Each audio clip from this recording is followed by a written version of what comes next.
কথা আমার একটা কথা মনে হচ্ছে,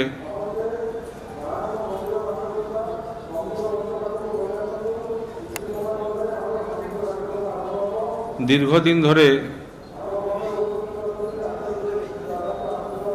ওড়িশায় যাতায়াত করে আপনাদের সাথে মেলামেশা করে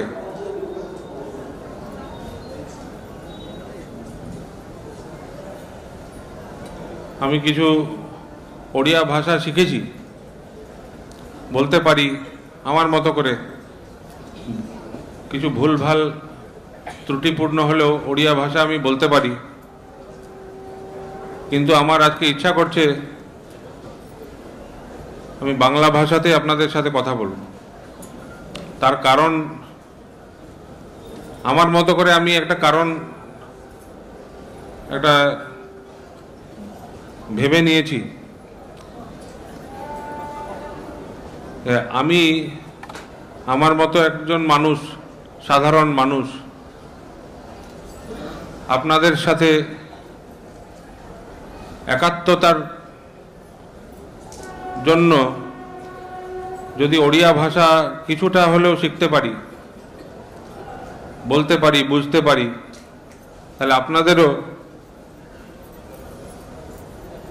পরম দয়ালের সাথে একাত্মতার জন্য তার মাতৃভাষাটা বুঝতে পারা, বলতে পারা, শিখতে পারাটা উচিত। তার কথাগুলা সমস্তই বেশিরভাগই বাংলাতে বলা। আচার্যদেব, আমাদের পরম আরাধ্য আচার্যদেব, তিনিও সবার সাথে বাংলাতেই সাধারণত কথা বলেন। সেই জন্য আমাদের সবার পরম দয়ালের যেটা মাতৃভাষা, তিনি যেই ভাষাতে কথা বলতেন, তিনি যেই ভাষায় হাজার হাজার বাণী দিয়েছেন, সেই ভাষাটা সহজভাবে জানাটা আমাদের কর্তব্য। আমি সেই জন্যই কিছুটা ওড়িয়া জানা সত্ত্বেও আমি আজকে বাংলাতেই কথা বলবো।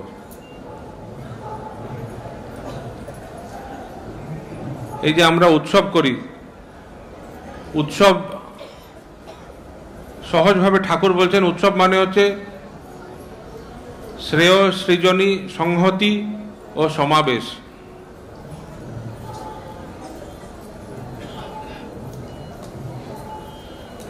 উৎসব মানে উৎস কেন্দ্রিক পারস্পরিক একাত্মতা বোধ। আর উৎসব তো ঈশ্বর, স্বয়ং ঈশ্বর, যার থেকে সবকিছু সৃষ্টি হয়েছে, তিনি সবকিছুর উৎস, তার থেকেই আমরা সবাই সৃষ্টি হয়েছি। তো ঈশ্বর তিনি উৎস, তাকে কেন্দ্র করে তদমুখী হয়ে ওঠার প্রচেষ্টা, আমাদের যিনি স্রষ্টা, যিনি উৎস, তন্মুখী হয়ে ওঠার প্রচেষ্টা, সেটাই উৎস কেন্দ্রিকতা।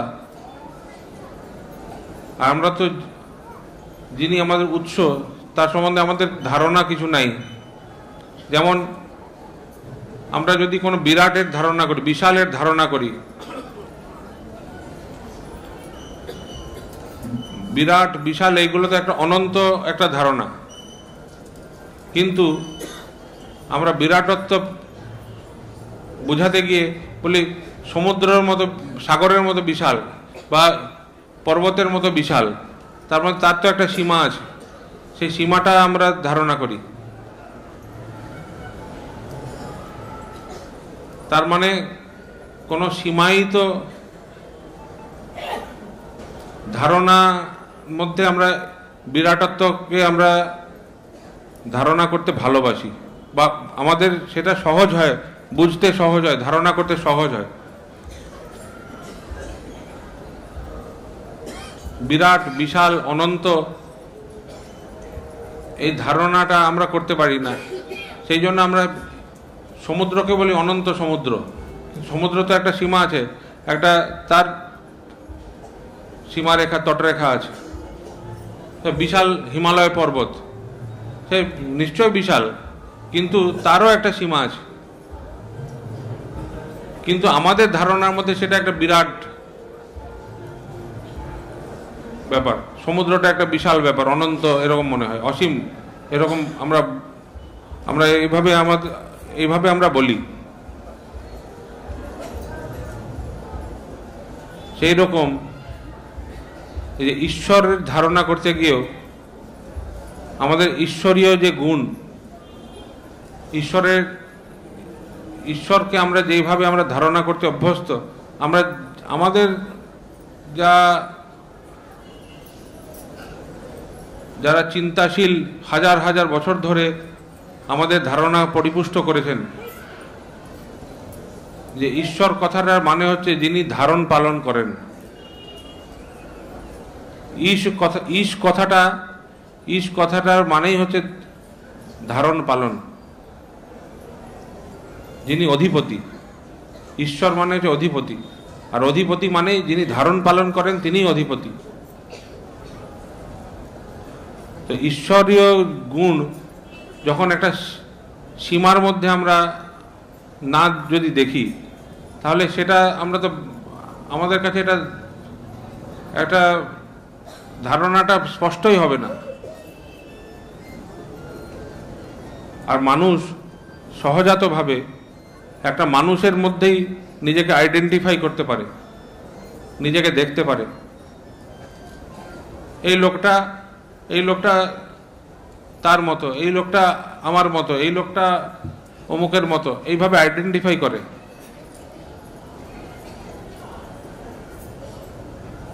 সেই রকম একটা মানুষের মধ্যে এই যে আধিপত্য, অর্থাৎ যার মধ্যে ধারণ পালনের সম্বেগ আছে, যে সে সব কিছুকে ধারণ পালন করে, সেই গুণটা যার মধ্যে আছে, তার মধ্যে ঈশ্বরীয় ভাব আমরা মূর্ত হিসাবে দেখি, সীমার মধ্যে দেখি।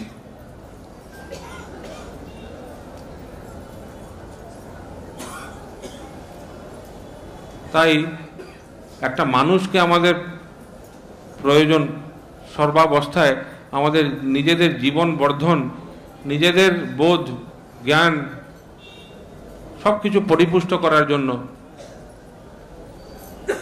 আমাদের জীবনটাকে অক্ষুণ্ণ রাখার জন্য এমন একজন মানুষের প্রয়োজন যিনি মানুষকে ধারণ পালন করেন। তাকেই আমরা বলি ঠাকুর, তাকেই আমরা বলি পুরুষোত্তম, তাকেই আমরা বলি প্রেরিত পুরুষ, তাকেই আমরা যাই বলি ঈশ্বরের জীবন্ত ব্যক্ত রূপ। যেইভাবে যে ধারণা করে সে সেইভাবে বলে। কে বলে প্রফেট, কে বলে পয়গম্বর। তো এমন মানুষের আমাদের প্রত্যেকের প্রয়োজন। আর বাস্তবভাবে আর প্রয়োজন কি জন্য? যে তিনি হচ্ছেন একটা মানুষ চরম উৎকর্ষ লাভ করলে কি হতে পারে, একটা মানুষের পক্ষে কি হওয়া সম্ভব, সেটা তিনি তার মধ্যে প্রকাশিত। যে একটা মানুষ ইচ্ছা করলে এই রকম হতে পারে, যদি সেইভাবে তার চলন সেইভাবে হয়, তদ অনুযায়ী হয়, তাহলে একটা মানুষ এরকম হতে পারে। তারই প্রকাশ হচ্ছেন এই যে যিনি ব্যক্ত ঈশ্বর বা পুরুষোত্তম। আমরা অনেক সময় বলি, কখনো কোনো যদি ত্রুটিপূর্ণ আমাদের আচরণ হয়, তখন হয়তো আমাকে কেউ বলল যে ঠাকুর এরকম পছন্দ করেন না, তুমি এরকম করছো কেন? তখন আমরা নিজেদের বাঁচানোর জন্য বলি, ঠাকুরের পক্ষে সেটা সম্ভব, আমার পক্ষে সম্ভব না, আমি সাধারণ মানুষ।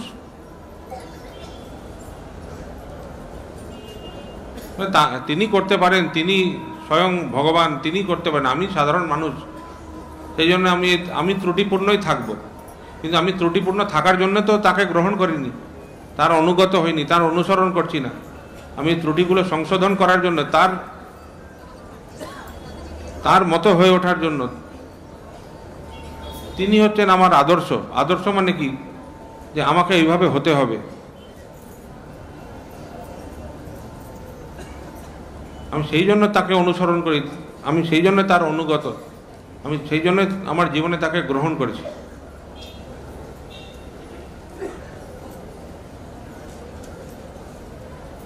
আর সহজভাবে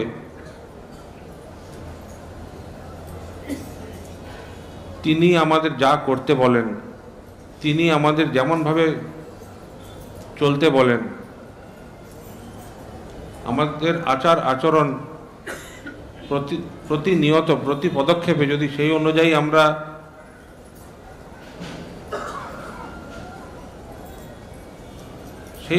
আমরা না করতে পারি, বা আমাদের মানসিক প্রচেষ্টা এবং শারীরিক প্রচেষ্টা, বাস্তবিক প্রচেষ্টা, এইগুলো যদি সেই অনুযায়ী না আমরা করতে পারি, তাহলে আমাদের চলন ত্রুটিপূর্ণই রয়ে যায়। আর তাহলে কিন্তু এই যে আমরা তাকে গ্রহণ করে চলছি, আমরা তাকে যেই উপাধিতে ভূষিত করি, তিনি আমি মনে করি তিনি সব উপাধির ঊর্ধ্বে। পুরুষোত্তম বলি, প্রফেট বলি, অবতার বলি, যাই বলি না কেন, পরম প্রেমময় বলি, যাই বলি না কেন, সব কিছুর ঊর্ধ্বে তিনি। কিন্তু যাই বলি না কেন সেটা শুধু কথার কথা রয়ে যায়, যদি না আমরা তাকে ভালোবাসি, তার মনের মতো চলি।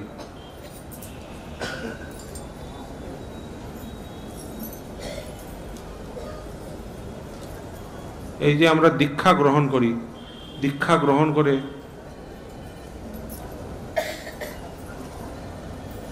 কিছু নিয়ম, কিছু বিধি এইসব আমাদের জীবনের সাথে জড়িয়ে যায়, সেগুলো যদি সুনিষ্ঠভাবে আমরা না চলি, সেগুলো হচ্ছে আমাদের জীবনীয় কর্ম।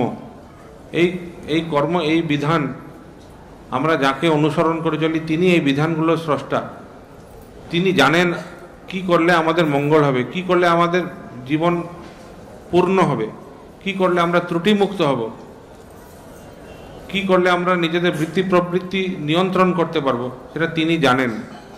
আর তিনি জানেন, সেই বোধটা, সেই বিশ্বাসটা আমার আছে, তাই জন্য আমরা তাকে অনুসরণ করি, তাকে আমরা জীবনে গ্রহণ করেছি।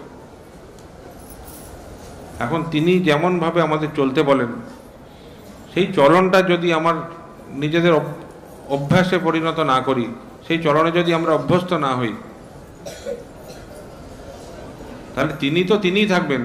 তিনি পরম প্রেমময়, কি তিনি অবতার, তিনি পুরুষোত্তম, তিনি থাকবেন। আমি কি হলাম? তাকে ধরলাম, তাকে গ্রহণ করলাম, তাকে প্রভু বলছি, আমার কি লাভ হলো? যদি আমার অন্তঃকরণটা সেভাবে মলিন থাকে, উজ্জ্বল না হয়, আমার হৃদয়ে তার প্রতিফলন না ঘটে, তাহলে তাকে প্রভু বলে আমার কি লাভ হলো?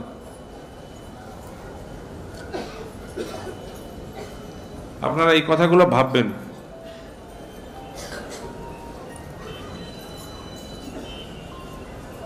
তিনি যেমন আমাদের ভালোবাসেন, আমরা নিঃসন্দেহে তাকে ভালোবাসি, প্রত্যেকে তাকে ভালোবাসি, প্রত্যেকে তাকে বিশ্বাস করি। কিন্তু আমাদের নিজেদের একটা সীমার মধ্যে থাকি, নিজেদের একটা গণ্ডি, নিজেদের মধ্যেই একটা গণ্ডি তৈরি করে রাখি, একটা আবরণ তৈরি করে রাখি, তার বাইরে আমরা বেরোই না। এতটা হচ্ছে আমার সীমা, তার বাইরে আমি কিছু করব না। কিন্তু তার সাথে মিলতে গেলে সব সীমা অতিক্রম করতে হবে। তার চলনে চলতে গেলে, তার মনের মতো চলতে গেলে, তার মতো হতে গেলে, তার একাত্মতা সৃষ্টি করতেই হবে। আর সেটা কিন্তু কোনো সীমা গণ্ডির মধ্যে আবদ্ধ থেকে করা যায় না, যে এইটা হচ্ছে আমার ঠাকুরের সময়, এইটা হচ্ছে আমার স্ত্রীর সময়, এইটা হচ্ছে আমার চাকরির সময়, এটা হচ্ছে আমার, সব কিছু ভাগ করা। কোনোটার সাথে কোনোটা মিলমিশ নাই। 3-4টা জীবন মানুষ কি করে একসাথে বাঁচবে? জীবনের উদ্দেশ্য যদি একটাই না হয়, জীবনের উদ্দেশ্য তো বেঁচে থাকা, সে আমি চাকরি করি কি পথের ভিখারি হই, সবারই উদ্দেশ্য একটাই, জীবন লাভ করেছি বাঁচার জন্য।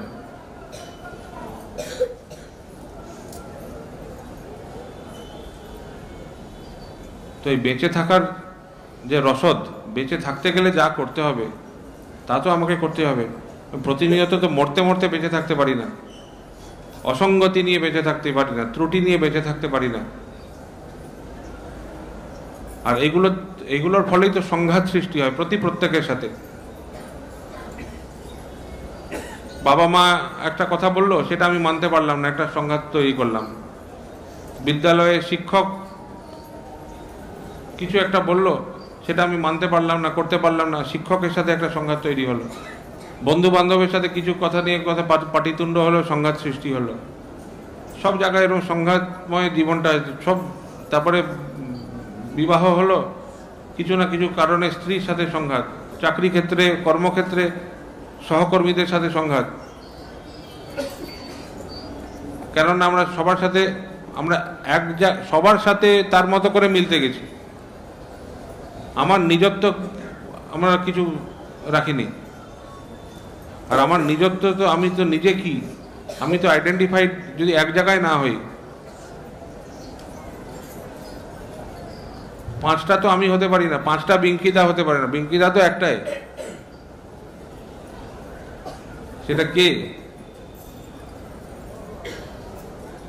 সেটা তো আমাকে বুঝতে হবে, আপনারা বুঝলে তো হবে না। আপনারা তো আমাকে কেউ ভালো বলবেন, কেউ মন্দ বলবেন, কেউ ঠক বলবেন, কেউ সাধু বলবেন। আমি কি বলছি আমাকে, আমি কি জানি আমাকে, সেটা হচ্ছে আসল কথা। যে আমি নিজের পরিচয়টা যদি আমি নিজে স্থির না করি যে আমি এটা, আর আমি নিজে যেটা স্থির করব এটাই আমার পরিচয়, আমি তেমনই হব।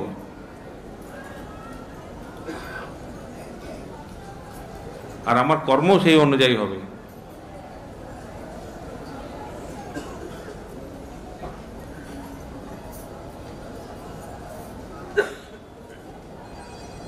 এই বিষয়গুলো সম্পূর্ণ অন্তর্মুখী ব্যাপার, এটা বাহ্যিক বহির্মুখী ব্যাপার না। কে আমাকে কি বলল, কে আমাকে কি ধারণা করলো, এই বোধ থেকে যদি আমার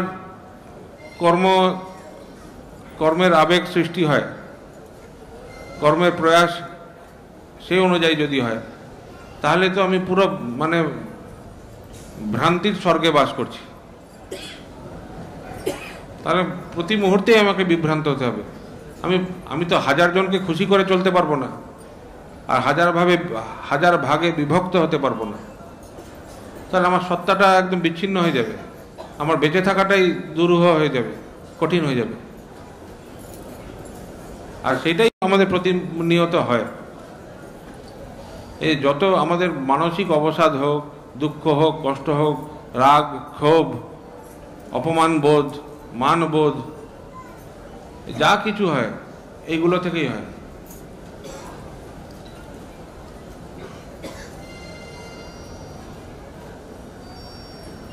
কিন্তু আমার চলনটা, আমার পুরো সম্পূর্ণ প্রয়াস যদি একজনকে খুশি করার জন্য হয়, আমি কি? আর যে বলে আমি নিজেকে খুশি করি, সে অত্যন্ত ভুল কথা বলে। এটা কেউ করতেই পারে না। যে নিজেকে খুশি করি বলে সে নিজেকেও ধোঁকা দেয়, অন্যকেও ধোঁকা দেয়। কারণ নিজেকে খুশি করা, এটা আমি তো নিজেকে নিজের নাম দিয়ে ডাকি না, আমাকে অন্য লোকে আমার নাম দিয়ে ডাকে।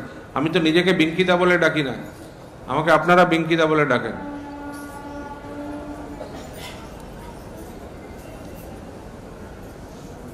সেই জন্য আমার চলনটা, আমার প্রতিটা পদক্ষেপ প্রতিফলিত হয় কারোর না কারোর মাধ্যমে।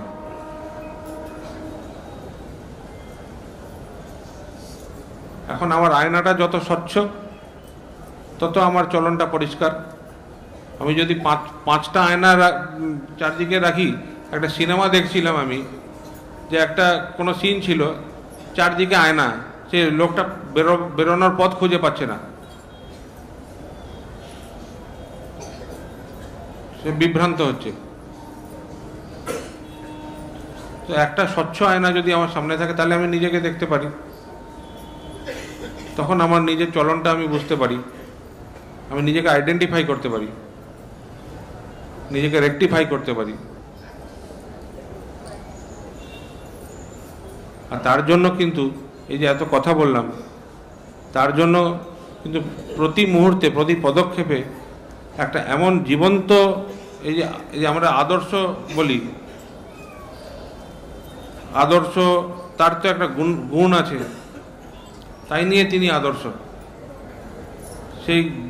সেই গুণগুলো প্রতি মুহূর্তে যদি আমার চোখের সামনে আমি না দেখি, তাহলে আমি প্রতি মুহূর্তে আমি নিজেকে আমি সংশোধন করব কি করে?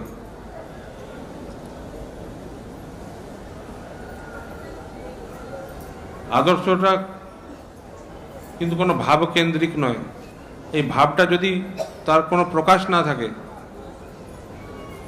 সেই আদর্শ অর্থহীন আদর্শ। এটা আমাদের কোনো কাজেই লাগবে না। এই জন্য আমার সবসময় আমার একটা জীবন্ত একটা মানুষের প্রয়োজন, যাকে দেখে আমি স্থির করতে পারি যে এইভাবে চলতে হবে, আমাকে এই চলনে চলতে হবে। এইটাই হচ্ছে আমার পারফেকশনের ডেফিনিশন। এইভাবে আমাকে নিজেকে নিয়ন্ত্রিত করতে হবে, আর তার প্রতি অ্যাটাচ হতে হবে, আসক্ত হতে হবে, অনুরক্ত হতে হবে।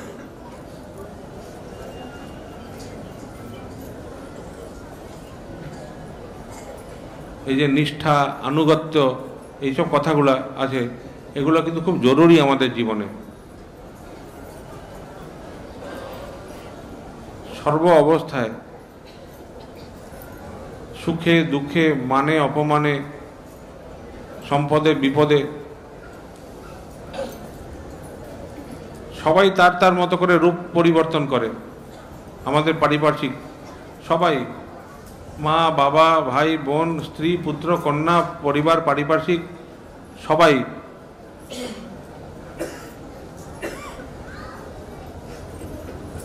তাদের মতো করে আমার সাথে সম্পর্কটা অ্যাডজাস্ট সবাই করে। আমিও আমার মতো করে তাদের সাথে সম্পর্ক অ্যাডজাস্ট করি। কিন্তু একটা সম্পর্ক কিন্তু সবসময় স্থির, একদম ধ্রুবতারার মতো স্থির, সেটা হচ্ছে আমার ইষ্ট। সেই ইষ্ট আমার জীবনে যদি জীবন্ত জাগ্রত করে সবসময় না রাখি, তাহলে আমার চলনটাই ভ্রান্ত হয়ে যায়। নিজের ধারণার বশবর্তী হয়ে এটাই আমার এটাই আমার আদর্শ, এইভাবে আমি চলবো, এটাই আমার সিদ্ধান্ত, এরকম করে যদি আমি চলি, তাহলে সব অবস্থায় নিজের চলন ভ্রান্ত হয়, আর তার সাথে সাথে আমার সাথে সাথে যারা আছে তাদের চলনও ভ্রান্ত হয়। সবাই একটা বিভ্রান্তির মধ্যে পড়ে।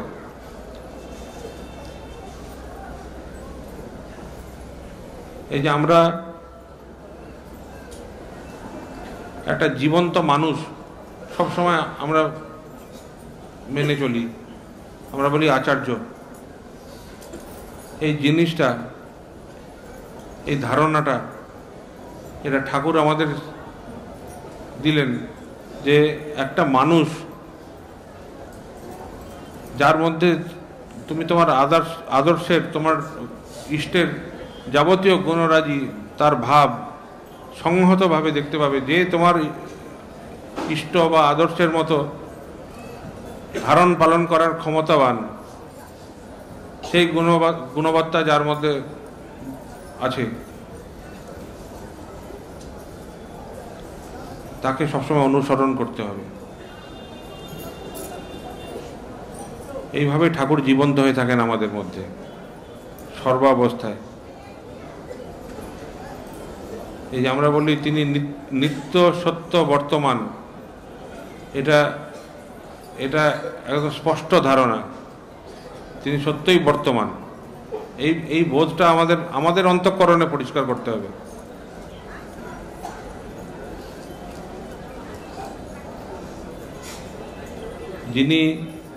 যার মধ্যে আমি তাকে দেখতে পাই, তিনি হয়তো তার মধ্যে সম্পূর্ণভাবে বিরাজিত।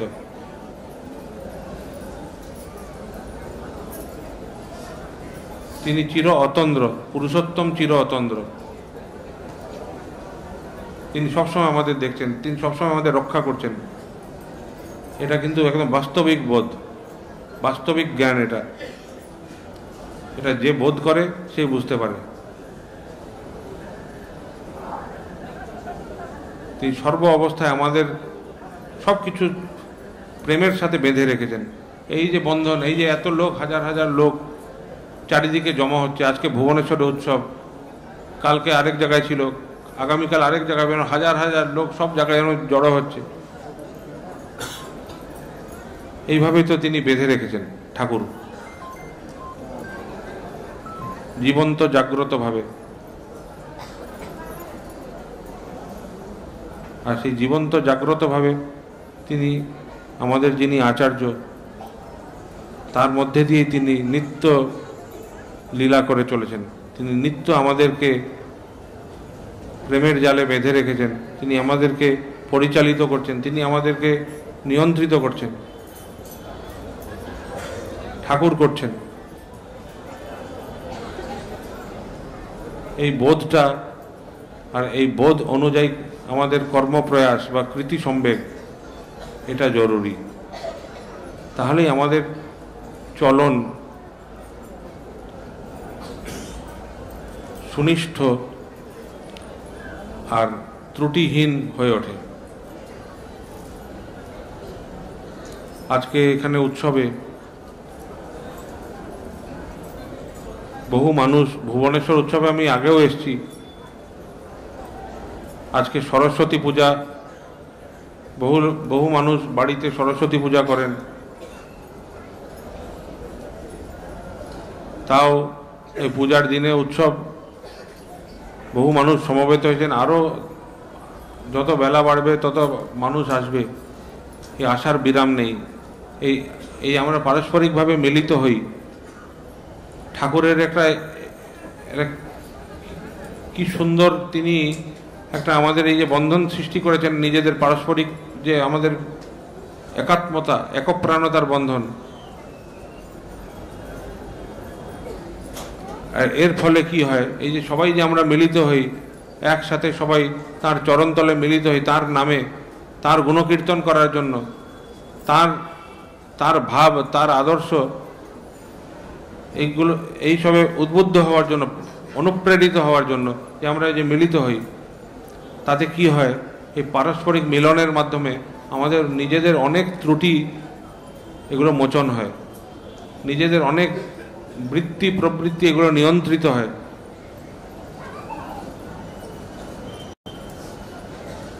একাত্মতার ফলে এই হয়, আমরা পরস্পরকে প্রেরণা দিই, পরস্পরের সহযোগী হয়ে চলি। এই যে সমবায়ী সহযোগী চলন, এটা তো তার সৃষ্টি করা। তিনি আমাদের কিরকমভাবে ত্রুটিহীন করার জন্য কত আয়োজন করে রেখেছেন।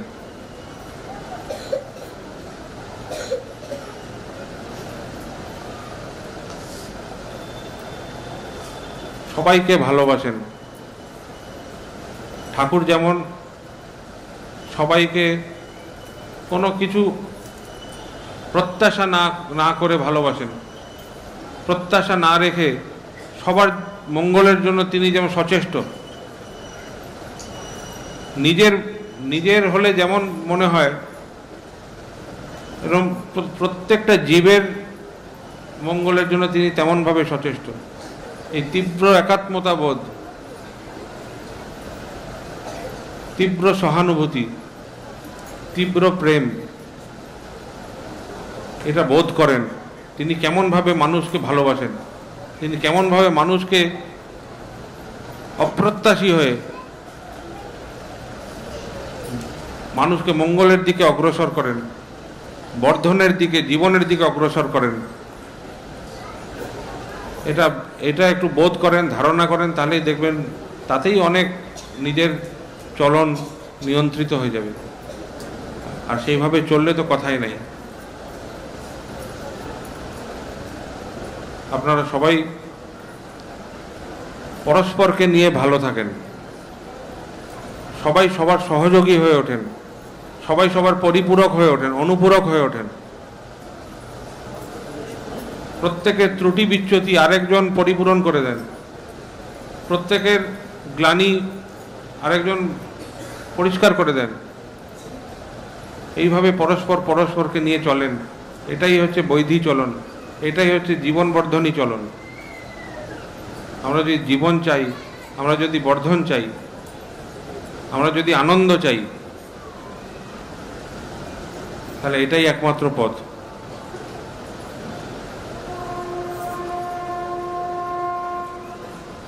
আমি আমার অশেষ সৌভাগ্য, জন্মান্তরের সৌভাগ্য, আমি এমন কিছু মানুষের সাহচর্য লাভ করেছি, সান্নিধ্য লাভ করেছি। আমি তাদের মাধ্যমে ঠাকুরকে আমি অনুভব করি যে আমার ঠাকুর কেমন ছিলেন। আমি আচার্যদেবকে দেখি যে তিনি এখন তার 86 বছর বয়স, তার শরীর ততটা ভালো থাকে না, কিন্তু আমাদের প্রতি তার কি অসীম ভালোবাসা। এই যে 1 বছর আগে, 1 বছর এখনো হয়নি, আর কয়েকদিন বাকি আছে, 1 বছর আগে তিনি পড়ে গিয়ে তার হাত ভেঙেছিল, আপনারা সবাই জানেন। এই সাংঘাতিক ক্রাইসিস, প্রত্যেক মানুষের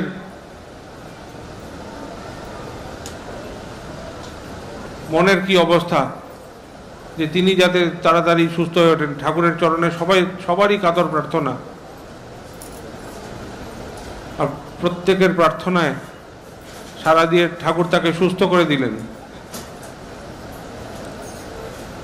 তিনি আবার এই ভগ্ন শরীরে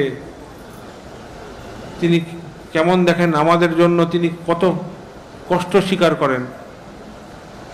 তিনি এখনো বিভিন্ন জায়গায় যাচ্ছেন, তিনি মানুষকে দয়া করছেন, তিনি মানুষকে বাঁচাচ্ছেন, তিনি মানুষকে উদ্ধার করছেন।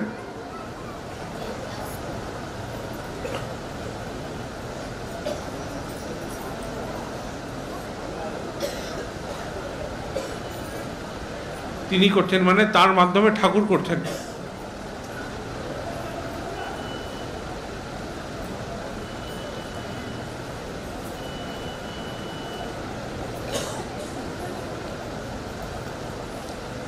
এত দয়া, এত প্রেম আমরা লাভ করেছি জীবনে, এই জীবনে।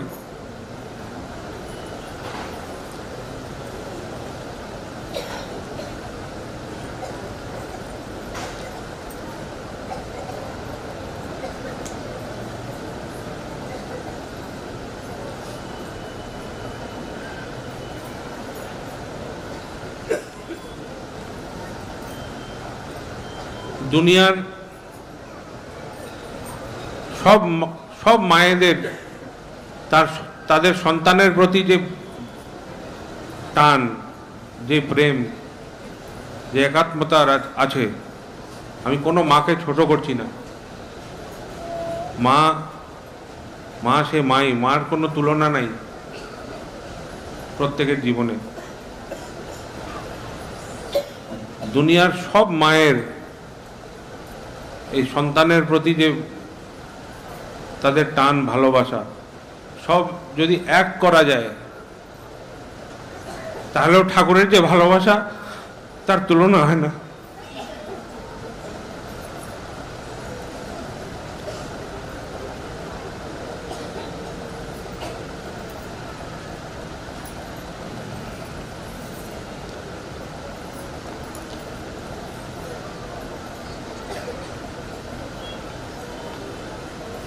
আর আমাদের শুয়ে বসে আলস্য করে কাটানোর সময় নাই। আমরা যা লাভ করেছি জীবনে, এখনো পৃথিবীর একটা কণা মাত্র আমরা। সেই কণাটাই একটা ছোট অগ্নিস্ফুলিঙ্গ। আমরা যদি এই দুনিয়াটাকে এই প্রেমের পরশ না দিতে পারি, তাহলে আমাদের এই জীবন লাভ করে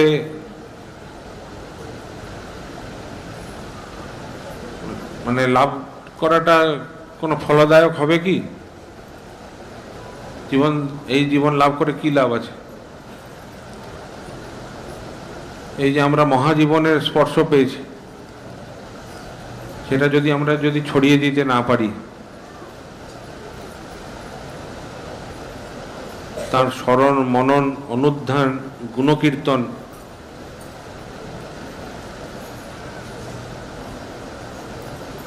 এবং পারস্পরিক মমত্ব, একাত্মতাবোধ, পারস্পরিক প্রেম, এগুলোর মাধ্যমে যদি আমরা তাকে বহন করে প্রত্যেক হৃদয়ে যদি তাকে না প্রবেশ করাতে পারি, তাহলে কিন্তু এই জীবন বিফল হবে। এই সুযোগ আমরা আর পাব না।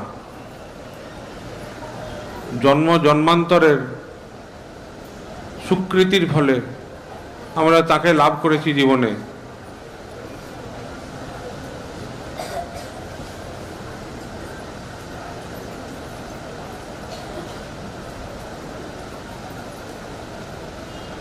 যে কথা আছে, সংস্কৃতে একটা শব্দ আছে, যোগী ভীর ধ্যান নগম্যং, যিনি যোগীদের ধ্যানেরও ঊর্ধ্বে, তাকে আমরা লাভ করেছি জীবনে।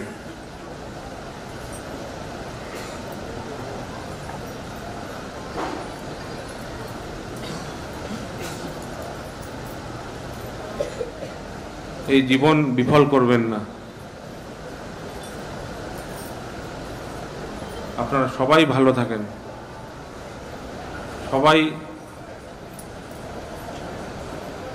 সবাইকে ভালো রাখেন,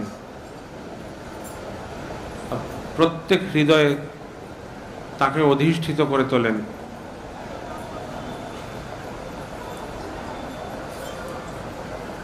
তিনি যেমন সুন্দর, তিনি যেমন চিরসুন্দর, তার এই সৃষ্টিও সুন্দর। আর এই যে আমরা যে সৃষ্ট হয়েছি, আমরাও তার সৃষ্টি। তো এই সৃষ্টির বুকে আমরা পরস্পরকে সুন্দর করে রাখি, সৃষ্টিটাকে সুন্দর করে রাখি।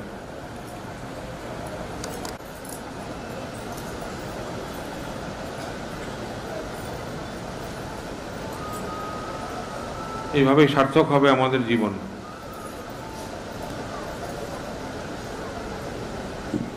তিনি যেমন অনন্ত, আমাদের এই তদ অভিমুখী চলনও অনন্ত। অনন্তের অভিসারের যাত্রী আমরা। নিজেদের ত্রুটিমুক্ত করতে করতে পূর্ণ হয়ে ওঠার পথে আমাদের এই চলন চলতে থাকবে ক্রমাগত, আনএন্ডিং চেন।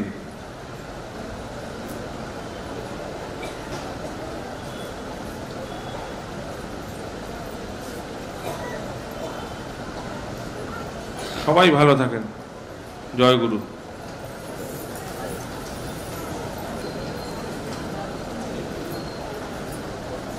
वंदे पुरुषोत्तमं वंदे पुरुषोत्तमं वंदे पुरुषो परम प्रेममय श्री श्री ठाकुर अनुकूल चंद्र जी की परम प्रेममय श्री श्री ठाकुर अनुकूल चंद्र जी की परमाराध्या जगज्जननी श्री श्री बड़मा की परमाराध्या जगज्जननी श्री श्री बड़मा की परमाराध्या जगज्जननी श्री श्री बड़मा की परम पूज्य पा श्री श्री बड़दा की परम पूज्य पूज्यपाद श्री श्री वरदा की परम पूज्यपाद श्री श्री वरदेव श्री श्री दादा की परम पूज्यपाद आचार्य देव श्री श्री दादा की सत्संगों की सत्संगों की सत्संगों की वंदे पुरुषोत्तमम वंदे पुरुषोत्तमं वंदे आर्य पितृन् वंदे आर्जवेदं वंदे मातृवर्गान् वंदे मातृवर्गं वंदे अहं पुष्टिदैवतान् वंदे अहं कृष्णं वंदे पुरुषोत्तमं वंदे पुरुषोत्तमं परम प्रेममय श्री श्री ठाकुर अनुकूल चंद्र जी की जय जय गुरु जय गुरु।